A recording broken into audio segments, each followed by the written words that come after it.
नमस्कार दोस्तों, स्वागत है आपका हमारे YouTube चैनल पर एक बार फिर से।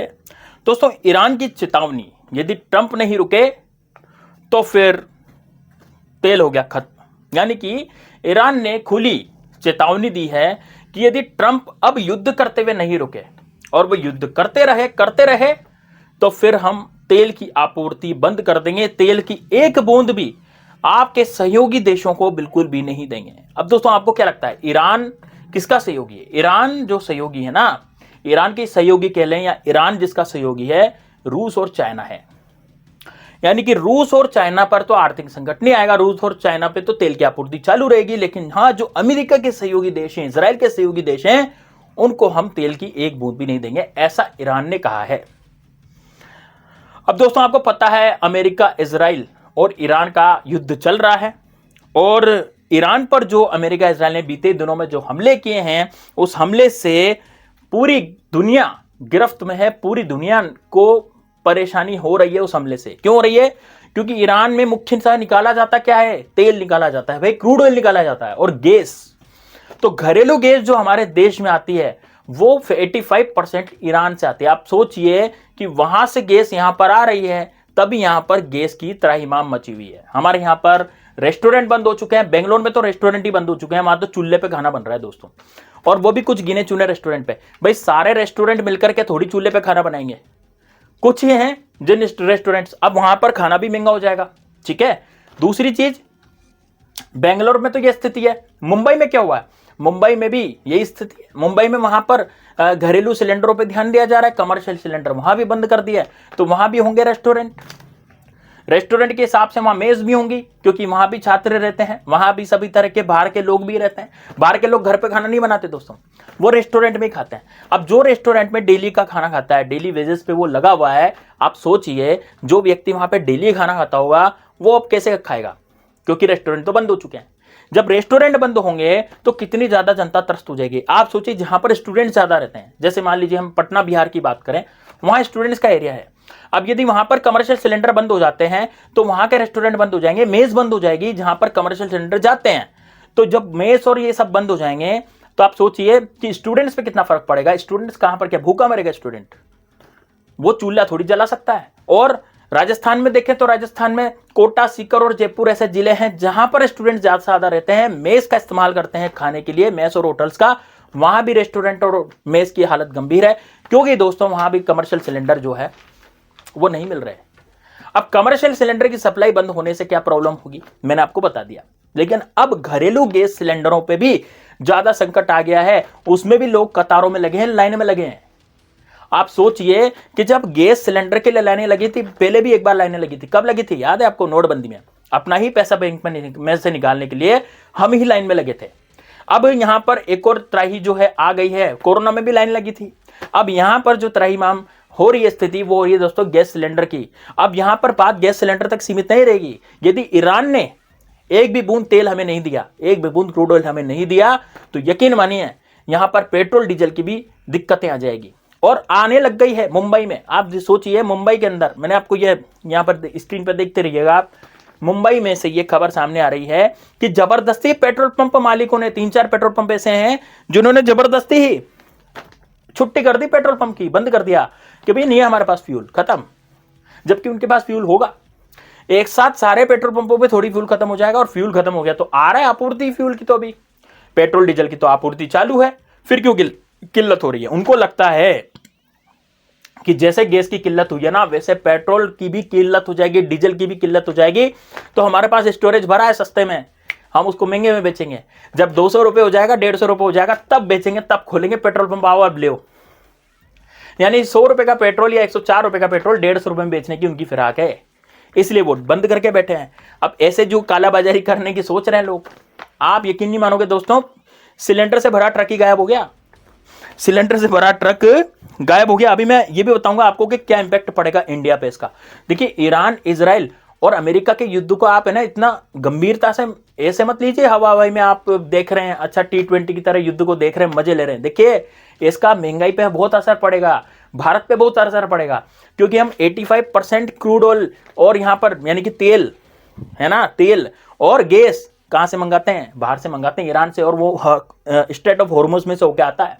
स्ट्रेट ऑफ होर्मुज में से जब होके आता है ना, तो हम यहाँ पर पाते हैं उसको, यहाँ पर यूज लेते हैं, वही बंद हो जाएगा। तो क्या अब क्या क्या चीजें बंद होगी, क्या क्या चीजें बाधित होगी, समझिए। देखिए IRGC ने यह तक कह दिया कि ट्रंप ने हमला बंद नहीं किया। सुनिए गौर से, IRGC ये ईरान की संस्था है, उसने क्या कि अगर ट्रंप ने हमला बंद नहीं किया ना, तो इस इलाके से तेल की एक भी बूंद बाहर नहीं जाएगी। भारत पर उसका क्या असर पड़ेगा, तेल नहीं आएगा सपोज यहां पर, और गैस नहीं आएगी तो क्या असर पड़ेगा, गैस तो वैसे भी आपूर्ति बाधित ही है, लेकिन हाँ तेल नहीं आएगा तो क्या फर्क पड़ेगा। देखिए तेल ही नहीं आएगा ना, तो आप समझिए कि दुनिया पे असर पड़ेगा। दुनिया पे 20% तेल का असर पड़ सकता है, लेकिन हमारे इंडिया पे तो 85% पड़ेगा। क्या असर पड़ेगा, ट्रांसपोर्टेशन महंगा हो जाएगा। आप सोचिए जब तेल की कीमतें बढ़ेगी और गैस की कीमतें बढ़ रही है तो ट्रांसपोर्टेशन महंगा होगा। ट्रांसपोर्टेशन महंगा होने से क्या होगा, रोजमर्रा की सामग्री जो हम खाते हैं, जैसे कि आप रोजमर्रा की सामग्री क्या हो सकती है, ग्रोसरी हो सकती है, सब्जियां हो सकती है, फल हो सकते हैं, दूध हो सकता है, ये सब चीजें महंगी हो जाएगी। ये सब चीजें उनके दाम ऑटोमेटिकली बढ़ेंगे क्योंकि ट्रांसपोर्टेशन महंगा है, पेट्रोल महंगा है भाई, डीजल महंगा है। बताओ ये अब क्या करोगे। तो इस महंगाई अब ऐसा तो है ही नहीं कि वहां पर मान लीजिए आज ईरान का युद्ध रुक गया, मान लीजिए आज ही रुक गया, अभी रुक गया, तो क्या होगा, तो क्या हाथों हाथ सप्लाई चालू हो जाएगी तेल की, नहीं होगी। तो इंडिया को तो सफर करना पड़ेगा ना, क्योंकि वहां से तेल की सप्लाई चालू होने में मान लीजिए आज युद्ध खत्म हो जाता है तो भी ईरान को कम से कम 15 दिन या 10 दिन लग सकते हैं, क्योंकि वहां पे मिसाइलें दागी गई है, उनकी रिफाइनरी पे मिसाइलें दागी है, अमेरिका ने तेल के भंडारों पे मिसाइल लगी है। आप सोचिए वहां की रिफाइनरीज नष्ट की गई, और रिफाइनरी नष्ट करने का मतलब ये हुआ जहां से तेल निकालने की मशीन है वही उड़ा दी गई। तो आप सोचिए कि उनको वापस स्थापित करने में उनको कितना समय लगेगा, और स्थापित करने के बीच में तेल थोड़ी भेज देंगे वो, एकदम से तेल निकालेंगे तब भेजेंगे ना, एकदम थोड़ी भेज देंगे कि भैया हाँ ठीक है बटन दबाया इधर तेल आया, ऐसा तो हो ही नहीं सकता। तो आप खुद सोचिए कितना इंपैक्ट पड़ने वाला है इंडिया पे, अपने भारत पे। आप सोचिए कीमतें कितनी बढ़ सकती है। देखिए एक रिपोर्ट के अनुसार तो कीमतें ये है कि भैया $200 प्रति बैरल तक भाव बढ़ सकते हैं। आप सोचिए $200 प्रति बैरल, है ना, तो हमें कितने में मिलेगा भाई। और यहां पे लिख रहा है यह अमेरिका और उसके सहयोगियों पे दबाव बना रहा है ईरान। ईरान क्या कर रहा है, अब तेल के बहाने से अमेरिका और उसके सहयोगी देशों पर क्या बना रहा है, दबाव बना रहा है। दबाव कैसे बना रहा है, जैसे मान लीजिए कोई इसका अमेरिका का सहयोगी देश है तो वहां वो तेल नहीं भेजेगा, ईरान तेल नहीं भेजेगा तो वो सहयोगी देश चिढ़ जाएगा, नाराज हो जाएगा, क्योंकि उसके अंदर गृह युद्ध हो जाएगा। तो वो देश कहेगा अरे भैया यार अमेरिका पे दबाव डालेंगे, वो ऐसे कई देश मिलकर अमेरिका पे दबाव डालेंगे, भैया युद्ध कम कर, युद्ध शांत कर, हमारे तो यहाँ तेल नहीं आ रहा, गैस नहीं आ रही, हमारा तो बाधित हो रही है, ऐसे वो होगा। तो यहाँ पर बेसिकली जो शॉर्टेज चल रही है अपने अभी मुंबई में चल रही है, LPG गैस की शॉर्टेज है, ठीक है। बेंगलोर में होटल बंद हो चुके हैं, रेस्टोरेंट बंद हो चुके हैं, सब कुछ बंद हो चुका है। भारत पर असर वही, डीजल पेट्रोल महंगे होंगे, डीजल पेट्रोल महंगे होने से खुदरा महंगाई बढ़ेगी, महंगाई हर हालत में बढ़ेगी, क्योंकि ट्रांसपोर्टेशन से सारा सामान आता है। एक भी सामान ऐसे नहीं जो विदाउट ट्रांसपोर्टेशन आ जाए। अपने घर पे जो दूध की थैली आती है ना, उसमें भी ट्रांसपोर्टेशन लगता है, और उसमें भी डीजल खर्च होता है, पेट्रोल खर्च होता है, तब जाकर के आता है। ये स्विगी जोमेटो वाला जो डिलीवरी बॉय है ना, वो भी आपको पेट्रोल खर्च करके ही देना आता है सामान, उसमें भी बढ़ोतरी होगी, है ना। तो क्योंकि भारत अपने कच्चे तेल का कितना आयात करता है, 85%। LPG गैस और भी महंगी हो सकती है, क्योंकि LPG गैस तो भाई सिलेंडर की शॉर्टेज चल रही है, जब भी तो बंद कर दी कमर्शियल सिलेंडर, तो घरेलू सिलेंडर जो है वो अभी खप रहे हैं, अब वो भी खप जाएंगे, उसके बाद गैस ही नहीं आई तो फिर तो चूल्हे पे खाना बनाना पड़ सकता है, ठीक है। तो महंगाई बढ़ेगी, ट्रांसपोर्ट महंगा होगा, रोज का सामान महंगा हो जाएगा, ठीक है। 100 से 150 प्रति बैरल यदि भाव बढ़ गया ना, तो इसका इंपैक्ट किस पे पड़ेगा, भारतीय गवर्नमेंट पे, यानी कि भारतीय सरकार पे पड़ेगा। आर्थिक बिल बढ़ेगा, आर्थिक बिल यानी इंपोर्ट बिल। इंपोर्ट बिल का मतलब क्या होता है, आयात बिल। आयात बिल क्यों, आयात हम कर रहे हैं, महंगा आयात करेंगे, महंगा मंगाएंगे, है ना। 150 प्रति बैरल यदि हम मंगाएंगे तो इंपोर्ट बिल बढ़ रहा है। इंपोर्ट बिल बढ़ने से क्या होगा, रुपया कमजोर होगा, क्योंकि आर्थिक दबाव बढ़ रहा है सरकार पे, तो रुपया कमजोर होगा, नेचुरल सी बात है। उद्योग धंधे पर असर होगा, बिजली पर इसका असर होगा। आप सोचिए बिजली कंपनियां जो बिजली बना रही है, लाइट नहीं आएगी आपके पास, हो सकता है। शिपिंग और व्यापार पे असर हो सकता है, माल ढुलाई की लागत बढ़ सकती है, ठीक है। खाड़ी देशों में भारतीय कामगार, अब देखिए 40 लाख भारतीय कामगार यहां से वहां काम करते हैं, दुबई में काम कर रहे हैं, ओमान में काम कर रहे हैं, बहरीन में काम कर रहे हैं, ठीक है। वहां खाड़ी देश हैं, ईरान में भी काम कर रहे हैं कहीं, तो वहां पे जो काम कर रहे हैं अपने भारतीय, वो तो फंसे में, उनकी तो जॉब जा रही है, उनकी तो जॉब ही खतरे में। अब बताइए, अब जब उनकी जॉब चल जाएगी, वो वहां से यहाँ पैसा बेचते हैं, भारतीय की अर्थव्यवस्था खराब होगी, बेरोजगारी बढ़ेगी, क्योंकि वो भारतीय कामगार वापस यहाँ जाएंगे, यहाँ के काम करेंगे, यहाँ काम है नहीं, तो फिर बेरोजगारी बढ़ेगी। तो टोटल मिलाकर के कंप्लीट मतलब प्रॉब्लम ही प्रॉब्लम है दोस्तों। प्रेस ट्रस्ट ऑफ इंडिया ने तो ये कह दिया कि मुंबई में तो ये स्थिति हो गई कि वहां पे शवदाह जो होते हैं ना, उनको ही बंद करना पड़ा, क्योंकि वहां पर सिलेंडर ही नहीं है, गैस सिलेंडर से ही वो काम होता है। आप सोचिए, शवदाह भी बंद करने पड़ गए, इतनी किल्लत है गैस की, क्योंकि कमर्शियल सिलेंडर वहां लगता है। दोस्तों आपका क्या कहना है इस पर? बेंगलोर के अंदर आप बताइए, कमेंट बॉक्स में जरूर बताइएगा दोस्तों राय। चैनल पर नए, चैनल को सब्सक्राइब जरूर कर लीजिएगा, ज्यादा से ज्यादा लाइक कीजिएगा वीडियो को। बहुत ही शानदार मैंने आपको यहाँ पर खबर दी है। अब दोस्तों देखिए बेंगलोर में क्या होगा। बेंगलोर हॉस्टल एसोसिएशन का कहना है कि यहाँ आने वाले छात्र, ऑफिस जाने वाले कर्मचारी, मेडिकल स्टाफ की रोज खाने की प्रॉब्लम हो सकती है, क्योंकि यहाँ पर हमें कमर्शियल सिलेंडर नहीं मिल रहा। तो खाना किस पर बनेगा, और खाना नहीं बनेगा तो वो लोग खाएंगे क्या, और होटल वाले बेचेंगे क्या? तो यहाँ प्रॉब्लम क्या आ रही है?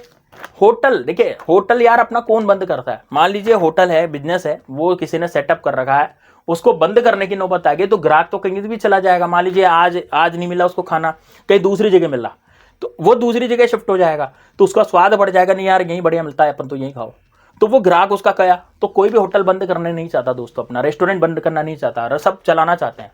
आप दोस्तों देखिए छोटी छोटी जो रेडियां हैं, जहां पर कचौरी पकौड़ी तलते हैं, समोसे तलते हैं लोग, वो तक बंद होने के कगार पे, क्योंकि सब कमर्शियल सिलेंडर पे चलता है।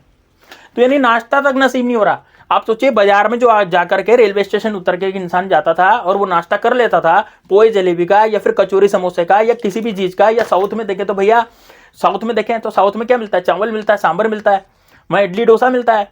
वो सब बंद। क्यों? कमर्शियल सिलेंडर ही नहीं है। कमर्शियल सिलेंडर नहीं है तो भैया फिर क्या होगा? अब सप्लाई नहीं होगी तो फिर क्या होगा? बंद ही होंगी चीजें। लकड़ी के चूल्हे पे कौन काम करेगा? लकड़ी के चूल्हे पे कितने लोग काम कर लेंगे यार? हाँ, और होटल वाले लकड़ी के चूल्हे पे काम करेंगे? मुझे नहीं लगता। तो यहां पर उनको भी प्रॉब्लम आ सकती है, हॉस्टल बंद करने पड़ सकते हैं, होटल बंद करने पड़ सकते हैं, क्योंकि खाने की प्रॉब्लम तो दोस्तों सभी को आएगी। अब यहां पर अब देखिए एक और बात मैं आपको बताऊं। आप देखिए, हाँ, ये कांग्रेस की सांसद है वर्षा एकनाथ गायकवाड़। इन्होंने कहा कि भाई मुंबई में क्या हुआ, मुंबई में हालत है कि 3 से 4 पेट्रोल पंप है, और उन्होंने कहा कि भैया वो तो बंद है, मतलब हमारे पास फ्यूल नहीं है, उन्होंने ये कहा। अब और पेट्रोल पंप बंद कर दिया, पेट्रोल देना ही बंद कर दिया। उन्होंने सोचा भाई दाम बढ़ेंगे ना तब बेचेंगे। सोचिए, मैंने आपको पहले भी बताया था ये चीज। झांसी, अब सोचिएगा एलपीजी गैस से भरा ट्रक ही चोरी हो गया। बताइए अब झांसी में, अब सोने चांदी की चोरी तो हमने सुनी थी, हीरे की चोरी हमने सुनी थी, लेकिन अब सिलेंडरों की चोरी, गैस सिलेंडर चोरी हो गया यार, पूरा ट्रक ही गायब कर दिया। आप सोचिए क्यों? क्योंकि ये उनको पता है ना ब्लैक में बिकेगा। ये आज इतनी इंपॉर्टेंट हो गई है गैस की, मतलब ये मान लीजिए सोना चांदी व्यक्ति नहीं पहनेगा, हाँ, लेकिन गैस होनी चाहिए भैया, खाना नहीं बनेगा नहीं तो हमारे लोग ही सोच रहे हैं। तो आप सोचिए, आप क्या सोचते हैं इस बारे में? आपने अभी तक गैस सिलेंडर बुक नहीं करवाया हो ना, और आप सो रहे होंगे, तो आप जाग जाओ भाई, गैस सिलेंडर बुक करवा लो हाथ तो हाथ। आगे किल्लत होने वाली है, ये ध्यान रखना। कमर्शियल तो बंद कर दिए, और वहां का पता नहीं ईरान का युद्ध कब रुकेगा। देखिए अमेरिका भी नतमस्तक नहीं हो रहा, वो भी सीज फायर का तो बोल रहा है, लेकिन वो जो समझौता करना चाह रहे हैं ना, वो समझौता पूरा नहीं रहा, ये बात नहीं बन रही। और जब तक बात नहीं बनेगी तब तक ये चलता ही रहेगा साइकिल। और जब तक ये साइकिल चलता रहेगा ना, तब तक इंडिया त्रस्त होता रहेगा, क्योंकि फिर गैस नहीं आएगी यहाँ पे, और न तेल आएगा, न क्रूड ऑयल आएगा। 85% हम पूरी तरह से उस पर डिपेंडेंट है।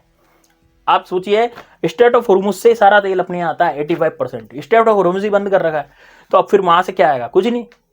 तो आप सोचिए कितना ज्यादा फर्क पड़ेगा। तो भैया आप भी कमेंट बॉक्स में हमें बता सकते हैं, आप क्या आप तरसते हैं या नहीं है? जो भी हो कमेंट बॉक्स में जरूर बताइएगा। ज्यादा से ज्यादा लाइक कीजिए, ज्यादा से ज्यादा शेयर कीजिए चैनल को। मिलते हैं नेक्स्ट वीडियो में, तब तक के लिए जय हिंद, जय भारत।